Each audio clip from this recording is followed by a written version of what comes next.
What's up, horror lovers? Imagine waking up with your hand sujas de terra, gasto de fergem na boca, noite passada, alguém escapou por pouco de morte. Oh, talvez, algo ainda mais sinistro. It all started like one of those cliché cautionary tales. A young woman walking home alone at night, against every whispered warning from worried parents and true crime podcasts. But hey, her town was supposed to be safe. Supposed to be. A sleepy little place where doors were left unlocked, and the worst that happened was forgetting your keys in the lock overnight. Until the killings began. Brutal, frenzied stabbings that escalated fast. One victim, then two, then entire streets turning into open-air abattoirs. No patterns, no mercy, just a knife and endless rage. She should have been carpooling, like usual. But heartbreak doesn't respect logic. After a vicious 3 a.m. fight with her jealous ex, who drunkenly smashed her phone and kicked her out, she had no choice but to walk. 15 minutes, that's all it was. She'd done it before. But this time felt different. Something in the air was off. Maybe it was the silence. Or maybe it was the memory of the victims. Some found mere steps from their doorways, sliced beyond recognition. The kind of violence that doesn't just kill, it erases. Halfway through her walk, realization set in. The killer didn't have a type. Old, young, male, female, didn't matter. This wasn't about revenge or twisted justice. This was pleasure. Pure sadistic joy. That hit her like a slap. There was no logic she could cling to. No pattern to avoid. She wasn't safe because of who she was. She was just another option. The prey. And somewhere out there, in the shadows between streetlights, the hunter watched. Then a sound. Footsteps. Slow at first, then faster, closer. She turned. A figure. Black clothes. Purposeful stride. Too close. Too fast. She ran. Shoes slipping against concrete. Her breath hitching. A glance back, mistake. She fell. Hands scraping open against pavement. And the footsteps. They turned into a sprint. Survival kicked in. No thoughts. No fear. Just movement. Run or die. Somehow, through instinct or luck or something darker, she made it home. And then nothing. She awoke the next morning in bed. Naked. Hungover. Safe, supposedly. Just bruises, a foul metallic taste in her mouth, and dirt under her nails. Weird. But she made it, right? Must have just blacked out. Just adrenaline. Just alcohol. Just shock. That's what she told herself. Until she opened her laptop. Another body. Found on the same street. Same time. Torn apart. A man. No ID. No leads. Just pieces. Police baffled. Her gut twisted. She hadn't seen anyone else that night. Had she? Had he been behind her too? Or, who was the real predator on that street? So next time you find yourself walking alone after dark, ask yourself, are you really the victim in this story? Or just the last one left standing? Sleep tight, if you still can. You ever come home, thinking you're safe, and realize someone's been there waiting? Tonight's story is about a guy who thought he was just grabbing a frozen burrito after work, but what he really found was a nightmare hiding in plain sight. Let's dive into one of the most chilling cases of home invasion you'll ever hear. It was just past midnight when he stumbled through the front door, exhausted, shoulders slumped, smelling like cardboard and sweat after a long shift restocking shelves at the grocery store. He tossed his jacket on the rack, kicked off his shoes, and made a beeline for the fridge. Nothing fancy tonight, just the usual microwave burrito. His roommate Mark wasn't home yet, which wasn't out of the ordinary. They both worked odd hours. Their place was a dingy little apartment on the edge of town, just barely out of reach of the worst neighborhoods, where locks were more like suggestions than guarantees. He never liked the place much, but hey, it was better than crashing in his parents' basement again. He just wanted food, a horror movie, and sleep. But as he passed the hallway, something gave him pause. His bedroom door, it was cracked open. Not wide, just barely ajar, like someone had peeked in and forgotten to close it again. It might sound like nothing, but he was sure he'd shut it that morning. He always did. Habit. Privacy. He didn't like the idea of anyone snooping around his things. He stared at that sliver of darkness for a beat too long, then called out, "Hello." No answer, not even creaking floorboards. Trying to play it cool, he crossed the living room and flipped the hallway light on. "Mark, is that you?" He waited. Still nothing. The kind of silence that makes your ears ring and your heart race. Maybe it was Mark. The guy was a bit of a weirdo, harmless, but with a twisted sense of humor. Wouldn't be out of character for him to set up some dumb prank, hide in the closet, pop out screaming, maybe even record it for TikTok. Still, the air felt wrong. Too still, too heavy. He crept down the hallway and pushed the door open slowly, letting the light flood in. Twin bed, cheap nightstand, clothes on the floor. Everything looked normal. Too normal. Like nothing had ever been touched. He lingered for a second, almost expecting something to move. But there was nothing. Just the hollow quiet of an empty room. So he shrugged it off, shut the door again, and went back to the kitchen. The microwave hummed behind him as he flopped on the couch and flicked through the streaming apps. Nothing like some low-budget horror to cap off a weird night. But then a sound. A dull thump. Distant but sharp. He froze. Maybe the neighbors. They were noisy as hell and always up late. But then it came again. Thump. Definitely closer. Down the hall. "Mark," he called, half expecting another prank. The microwave beeped loudly and nearly gave him a heart attack. "Yeah, sorry. Drop something," came a muffled voice from the hallway. And just like that, the tension in his chest loosened. He chuckled nervously, freaking himself out over nothing. He retrieved his burrito, feeling dumb for getting spooked. That's when his phone buzzed in his pocket. A text from Mark. "Hey dude, running a little late here at work. Could you please leave the door unlocked for me?" The fork slipped from his hand. Blood drained from his face. He stared at the message like it was a curse. His fingers trembled as he typed. "Wait, you're still at work?" The reply came fast. "Yeah, why?" Cold dread sank into his bones. Every horror story he'd ever watched, every warning sign he'd brushed off, it was all here, unfolding in real time. And he was the main character. He slowly turned toward the hallway. There, in the edge of the darkness, stood a man. Not Mark. Taller, broader, a silhouette of pure malice. And in his hand, a butcher's knife, glinting under the hallway light. The intruder didn't speak, didn't charge. He just stood there, watching, like he was waiting, heart pounding, adrenaline roaring. The man bolted for the front door. He didn't dare look back, but he heard the footsteps, heavy, deliberate, trailing him at a leisurely pace. Whoever this was, they weren't in a hurry. They knew the fear was doing half the job for them. He crashed through the emergency staircase and into the night, barefoot and breathless, dialing 911 with shaking hands. The police arrived minutes later. Lights flashing, guns drawn. They searched the apartment top to bottom. No one, no forced entry, no signs of a struggle. Just one thing, a folded note on the kitchen table, held in place by a salt shaker. One word scrawled across it in shaky, all caps handwriting soon. That was it. No explanation, no fingerprints, no sign of where the intruder had gone or how he'd gotten in.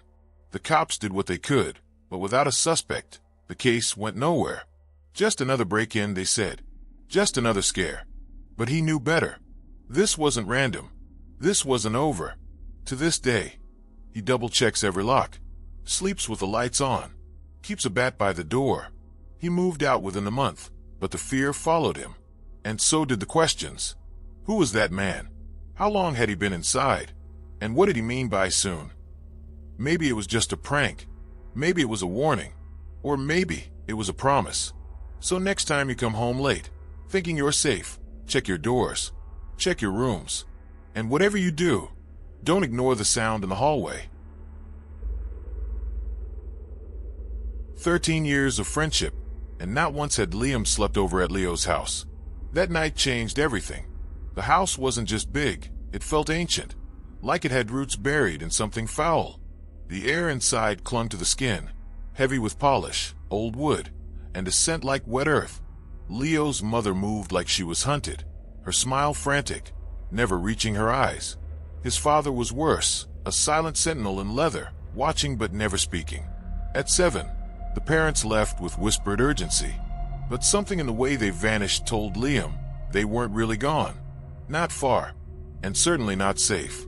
Upstairs, Leo tried to play it cool. Posters on the walls, games ready to go, pizza in boxes. But there was a tension behind his eyes, a cording in his neck. When Liam asked about the rules, Leo dropped a bomb. After 9 p.m., no one leaves the bedroom. Not for water, not for the bathroom. The door stays shut, bolted. Survive the night. Leo handed him an empty bottle like it was normal, but the dead seriousness in his voice killed any joke. Liam thought it was bizarre, maybe even abuse. But then the clock struck 9. Bong, bong, and Leo bolted the door with a metallic finality that echoed like a tomb sealing shut. At first, the night was a trickle of tension. The game noise filled the room, pushing the silence away. But then came the sounds, subtle, deliberate. A thump downstairs. A dragging sound. Heavy. Wet. Liam muted the TV. Leo's face went white. It goes away if you ignore it, he whispered. Then the voice came. Leo's mother, or something pretending to be. Sweet sing-song, offering cookies through the locked door. But the voice had no soul. It was perfect. Too perfect. Like a recording. When Liam looked at Leo, he saw nothing but raw terror. The kind that knows what's on the other side. The kind that knows it's already too late. Then came the whispering, the tapping, the black ooze under the door. The voice shifted, croaking, guttural. It mimicked Liam's mother. Loving, familiar, poisonous. A keening wail filled the room, and Liam backed away, bile in his throat. Leo was no longer a friend. He was a shadow under blankets, paralyzed by routine horror. When Liam finally looked through the keyhole, he saw it. Not a man, not a beast. A thing made of shadow and sticks, wrapped in his parents' belongings. It held a family photo before its face, wearing Leo's mother's smile like a mask. It was the house. The house had made a monster from its own bones. Leo cracked. He told the truth in a broken whisper. His family had lived with this entity, this nightman, for generations. An ancient bargain, safety by day, horror by night, as long as the door stayed shut. But now it wanted more. It was bored. It wanted new blood. That's why Liam had been invited. Bait. A sacrifice. His rage and betrayal boiled under his skin. But before he could scream, the scraping stopped. The silence pressed in. Then the door exploded inward. The monster stood there, assembled from debris and death. Its head, a shattered grandfather clock. Its heart, Liam's duffel bag. Leo panicked. They tried to hold it off with the bed. Futile. The thing was relentless. In its clock face mouth, it growled in a chorus of voices. T-I-M-E-I-S. U-P. Liam grabbed a flashlight, a desperate, final act. The beam hit the creature, and it screamed, recoiling. The light unmade it. It stumbled into shadows, shrieking. But they both knew the batteries wouldn't last. They fought minute by minute, hour by hour, the light fading, the monster circling like a wolf at the edge of firelight. Liam's arm shook. Leo wept. Time stretched thin as paper. Just as the flashlight died, the creature lunged. But a sliver of dawn pierced the darkness. The sun hit the monster's back, and it froze, crumbling.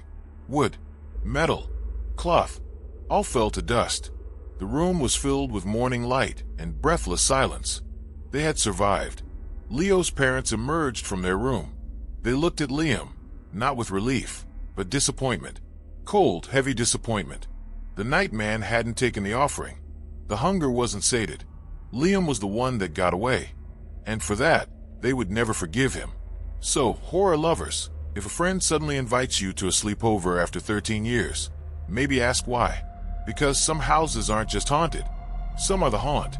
And when darkness comes, they want more than your fear. They want you. Sleep tight.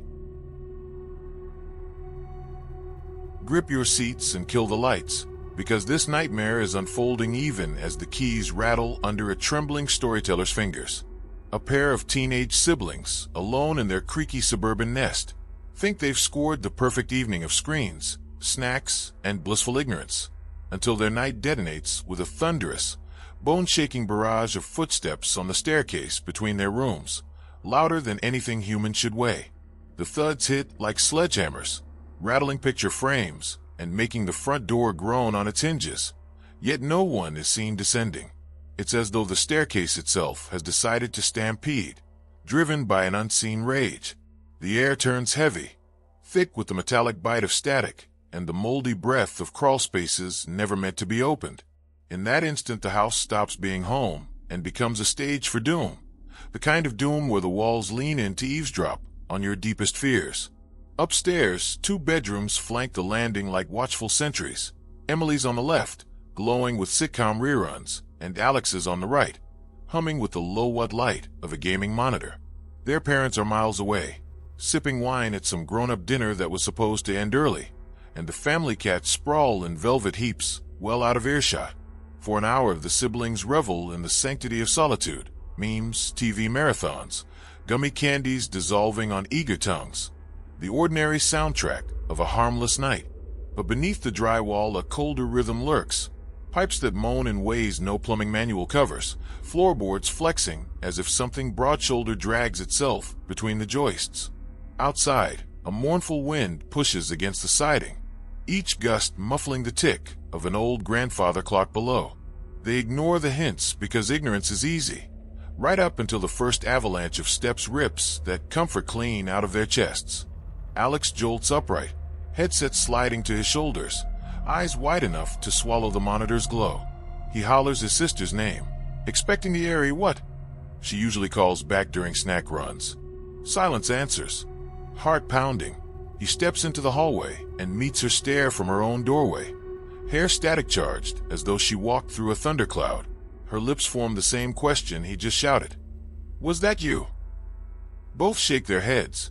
The staircase sits empty, yet the aftershock still trembles through plaster, slithering across family portraits and into their bones. Something heavy moved, heavier than any cat, heavier than their dad's toolbox, maybe heavier than both kids combined. The landing chills a few degrees, and the air begins to smell like wet soil freshly turned over a grave. Alex suddenly feels as if the house itself is listening, waiting to see which child dares move first. Mustering bravado he doesn't feel, Alex cracks a joke about zombies and ducks into the kitchen, where cutlery lies in neat, innocent rows. He selects a chef's knife long enough to reflect his shaky freckles, then creeps down the staircase, one deliberate tread at a time, each board whining underfoot. The banister is slick, with polish or sweat. He can't tell. Halfway down he pauses, listening. The house answers with nothing but a distant refrigerator hum that now resembles labored breathing. At the lower floor, he flicks on lights like flares. Living room empty. Dining room empty. Front door dead-bolted. Yet the space feels occupied, as if a stranger just ducked out of sight behind the next blink. Testing the wood, he jumps hard on the last step. The boards clap hollowly, nothing close to the supernatural drumroll that first shattered their peace. Knife still gleaming like a shard of domestic moonlight, Alex retreats upstairs. He and Emily hover in their doorways, trading forced jokes about caffeinated raccoons and prankster poltergeists, the kind of humor that tastes like copper on the tongue. 15 breath-counted minutes crawl past before the staircase erupts again, this time in a manic scramble that rises, not falls, as though something sprinted upward on raw knuckles. The thumps climax with a violent bang outside their rooms, jolting both doorknobs in unison. A frigid draft surges through, reeking of wet iron and attic dust. The TV downstairs snaps to static on its own, hissing like a den of snakes. In the fragile hush that follows, Alex swears he hears breathing just beyond Emily's doorframe, an arrhythmic rasp far too wet to belong to human lungs. Alex lobs a shaky quip. "Geez, quit stomping like an elephant." But his voice cracks, betraying the terror. Emily's answering glare could freeze lava. Her phone light jitters in her fist, casting nervous silhouettes over hallway photos that suddenly resemble post-mortem mugshots. The siblings close ranks at the landing, as though shoulder touches could forge armor. Downstairs, the static mutates into warped speech, syllables climbing and collapsing like a radio tuned to a station broadcasting straight from the afterlife. A single cat appears at the top step, fur erect, pupils blown wide, and hisses at the kids, not past them, then bolts under a bed. Nature itself screams run, but there's nowhere to flee that isn't swallowed by the house's pounding heartbeat. Somehow that realization tastes worse than the smell of dust and dread clogging their nostrils. They back into Alex's room with the wary grace of bomb techs. As his door edges shut, the hallway bulb flickers twice, then dies, drowning the stairwell in liquid ink.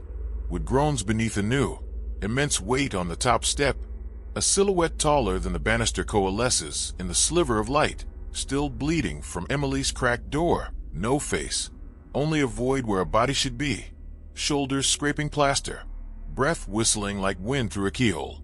It tilts its head, almost childlike, then lurches forward.